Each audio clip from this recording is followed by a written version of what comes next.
الحمد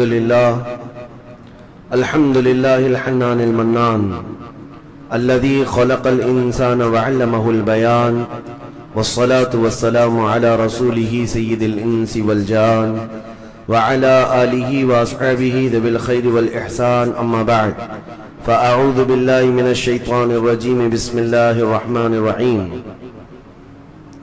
محمد رسول الله والذين معه أشداء على الكفار رحماء بينهم صدق الله مولانا العظيم. بارگاہ رسالت میں آپ صلی اللہ تعالی علیہ وسلم میں درود پاک کا ہدیہ پیش کریں. اللہم صلی علی سیدنا محمد معدن الجود والکرم وآلہ واصحابہ الکرام ابنہ الکریم وبارک وسلم صلاة دائمة سرمدا ابدا. 22 جمادی الاخر کی تاریخ تھی. کل شاید سبقت لسانی سے میں نے 13 ربیع الثانی کہا ہو. وہ سیدنا ابو بکر صدیق رضی اللہ تعالیٰ عنہ کی علالت بیماری وہاں سے شروع ہوئی. 22 جمادی الاخر کو آپ وفات پا گئے. آپ کی علالت کے زمانے میں، آپ کی بیماری کے زمانے میں صحابہ اکرام رضوان اللہ تعالیٰ علیہ مجمعین کی ایک کثیر تعداد آپ کی عیادت کے لیے آیا کرتی تھی، اور اس وقت رائے مشورے چلتے رہے تو حضرت ابو بکر صدیق رضی اللہ تعالیٰ عنہ نے اپنی وفات سے پہلے ہی جو منتخب صحابہ تھے ان سے یہ نصیحتاً فرمایا تھا کہ میں نے اصحاب رسول میں عمر ابن خطاب سے اب افضل کسی کو نہ دیکھا، اس لیے تم سب اس کو اپنا امیر مقرر کر لو. سیدنا ابو بکر صدیق رضی اللہ تعالیٰ عنہ کا یہ فرمان، آپ کی یہ نصیحت، وہ سارے صحابہ نے دل و جان سے قبول کر لی. یہ ایک ہی خلیفہ ہیں سیدنا عمر ابن خطاب رضی اللہ تعالیٰ عنہ، جن کے متعلق بہت زیادہ رائے اور بہت زیادہ جیسے الیکشن والے معاملات نہیں پیش آئے. جس دن سیدنا ابو بکر صدیق رضی اللہ تعالیٰ عنہ کی وفات ہوئی، آپ کی تدفین ہوئی، اسی دن حضرت عمر فاروق رضی اللہ تعالیٰ عنہ خلیفہ مقرر ہو گئے. ایک ہی دن، اسی دن 22 جمادی الاخر کو ہی سیدنا عمر ابن خطاب رضی اللہ تعالیٰ عنہ کے دور خلافت کا آغاز ہو جاتا ہے. یہ وہ حسین دور ہے جس دور کی روشنائی، جس دور کی سچائیاں پورے اکناف عالم میں پھیلی ہوئی ہیں. وہ عمر جس کے آداب پہ شیدا سقر، اس خدا دوست حضرت پہ لاکھوں سلام. سیدنا عمر ابن خطاب رضی اللہ تعالیٰ عنہ نبی کریم صلی اللہ تعالیٰ علیہ وسلم کے ولادت باسعادت کے 17 سال بعد پیدا ہوئے تھے. تقریباً اصحاب عام الفیل کا جو واقعہ پیش آیا اس کے 17 سال بعد، بعض روایت میں کہ 13 سال بعد پیدا ہوا. تو سیدنا عمر فاروق رضی اللہ تعالیٰ عنہ 13 سال بعد اگر جیسا پیدا ہوئے ہیں، تو سیدنا ابو بکر صدیق رضی اللہ تعالیٰ عنہ کی خلافت کا دور جو ختم ہوا 2 سال 3 مہینے کچھ دن کے بعد، یعنی 3 سال کے آس پاس، اس کے بعد حضرت عمر فاروق کا زمانہ 10 سال کا لگا. یہ خلافت فاروقی 10 سال تک چلی.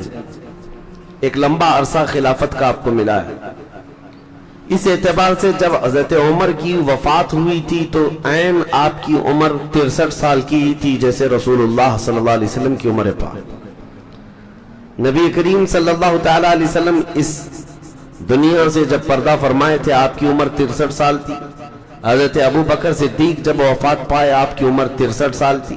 حضرت عمر جب وفات پائے آپ کی عمر بھی 63 سال تھی. کیسی عظیم مطابقت بھی ہے. اور جب آپ کی عمر 27 سال کی تھی، بھری جوانی تھی، حضرت عمر ابن خطاب رضی اللہ تعالیٰ، یہ بھی قرشی ہیں، قریش خاندان سے ہیں، اور بہت ہی عظیم پہلوانوں میں شمار ہوتے تھے، اور لوگ آپ کے رعب و دبدبے سے ڈرتے بھی تھے. زمانے جاہلیت کی بات کر رہا ہوں. تو بعثت نبوی کا